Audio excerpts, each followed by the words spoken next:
Hello there, thank you for tuning in to Check It Out videos. My name is Isaac Check, and for today's unboxing we've got a white box. It's Tudor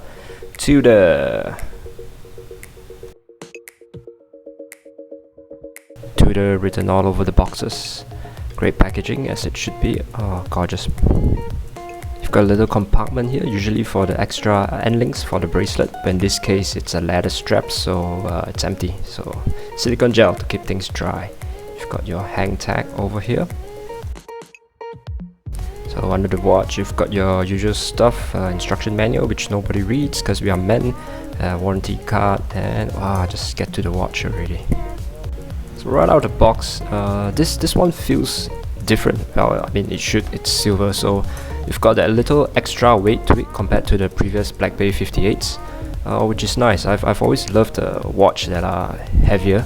This is the hybrid strap they are using, half rubber and leather on the top. Great for tropical climates, like where I'm from, so I think this is just perfect. Let's give this guy a little wind. Oh, the movement winding is so smooth.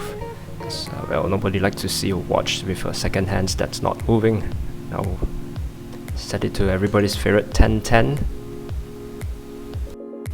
Well, at the moment there's a lot of hoo-ha and comments going about this particular watch because it's entirely made of silver. Will it tarnish? Will it not tarnish? I'll get to that part at the end of this video, but for now just want to point out that this is actually not the first in a long time which a watch case is made of silver. I'm not talking about the Snoopy silver or silver dial, but I think not too long ago Zenith launched a 250 limited edition piece called the Zenith Pilot Type 20, which is a fully silver case watch as well. Now with this piece, Tudor has decided to go full silver with everything, down to the crown, the bezel, the buckle, as you can see here, AG925. It's a first for the Black Bay line, but not the first for Tudor. I'd like to point out that the North Flag and the Double Date had a display exhibition case back as well. And with 70 hours of power reserve in the movement, you can count on it to keep running day and night.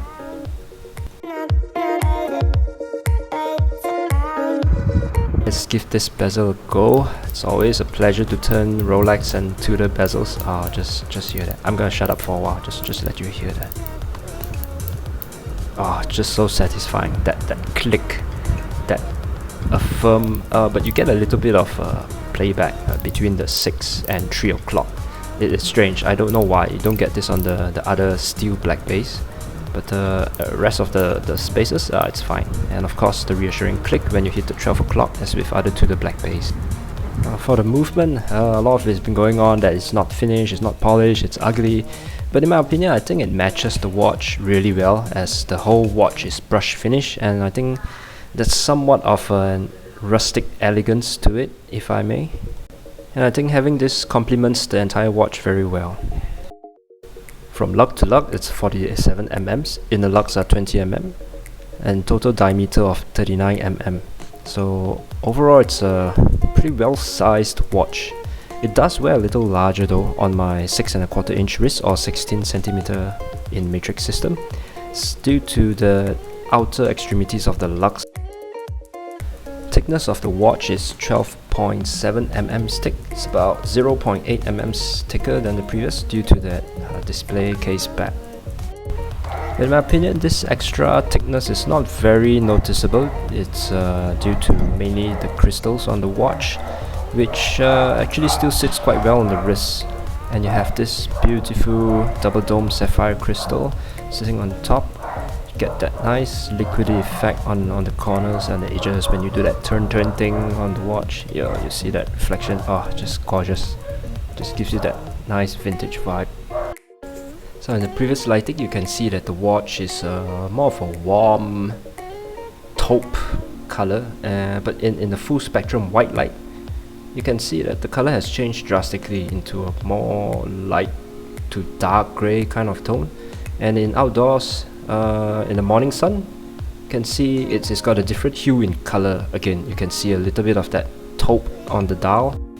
So it's a really dynamic watch in all sorts of different types of lighting, indoor, outdoor, white light, sunlight.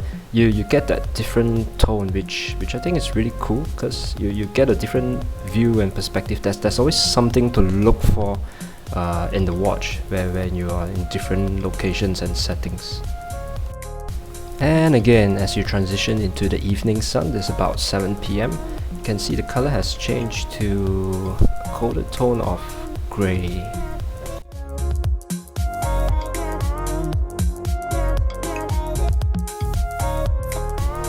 And as always, you can count on the Tudor lume when you step outside and step back inside. It's got a great glow, great lume. Finishing and application of the hour markers, and the overall watch is flawless, as you would expect if you're paying this kind of price.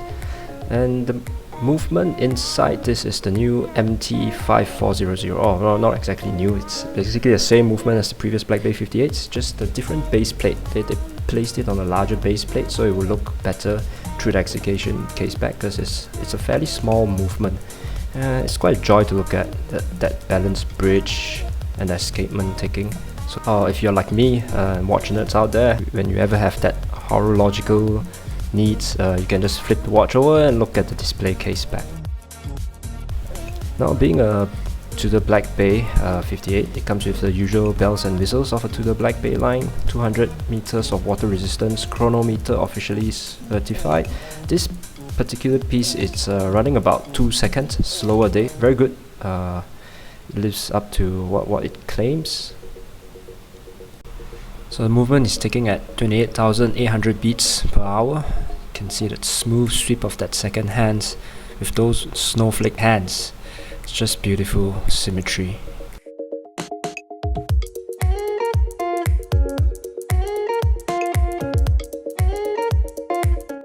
And of course, the proprietary lume test. This lume just keeps going on and on and on.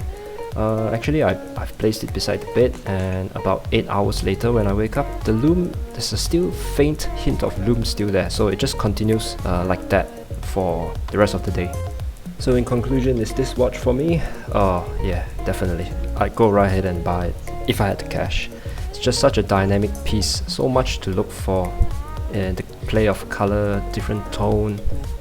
I've always been a sucker for silver jewelry, and by putting it into a Tudor Black Bay 58, it's just combining the best of both worlds in my opinion, and it just looks awesome. Alright, let's get to the part everyone is waiting for. Will it tarnish? I've owned quite a couple of silver jewelry, this ear stud and the ring of course. So this is silver 925 as well, but this is from Thailand. This is Thai silver 925 stamp on it, and it kind of tarnishes the same way the Tudor does, I think, on this piece. As you can see, there's some yellowing on the stamp of this ear stud, which is happening on the inner lugs of this Tudor as well. But overall on the case, I think there's no other tarnishing except for the inner lugs. So I guess you can say Tudor was right in the advertisement that it won't let you down, not in a million years, because it didn't take a million years. On this piece, they just got it for a month and it has already started to tarnish. So yeah, not a million years, but just 4 weeks for it to start to tarnish. But aside from that, I'm full well of what silver is, and it's not a big deal though, because like my ear studs and silver jewelry, I left it in the closet for a long time without wearing it, and the whole thing just turned yellow and rainbow or black. So what I did was just use some toothpaste and a toothbrush to gently brush around it, and it's good as new. Or you can use baking soda mixed with a bit of vinegar and warm water, and can be easily polished. I guess it's the same for this watch.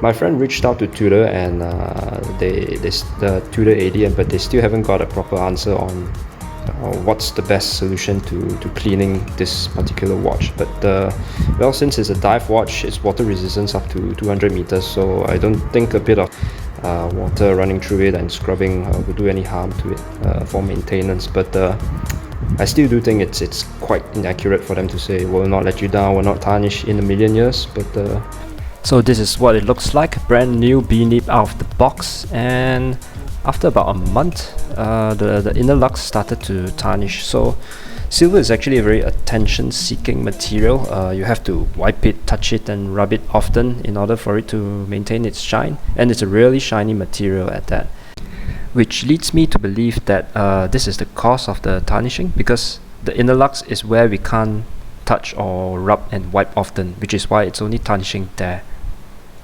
Right, for those regular in this channel, you all know what's coming up.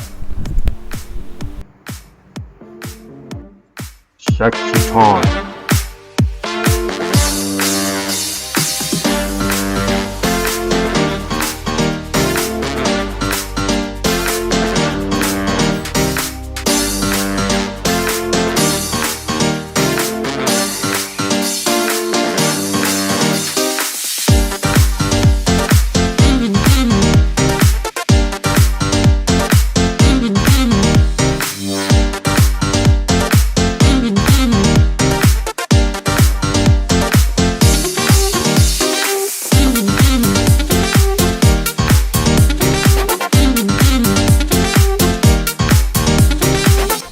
A big thank you if you're still staying around at this point of the video. Up next, a very exciting unboxing and review of a Seiko. Stay tuned.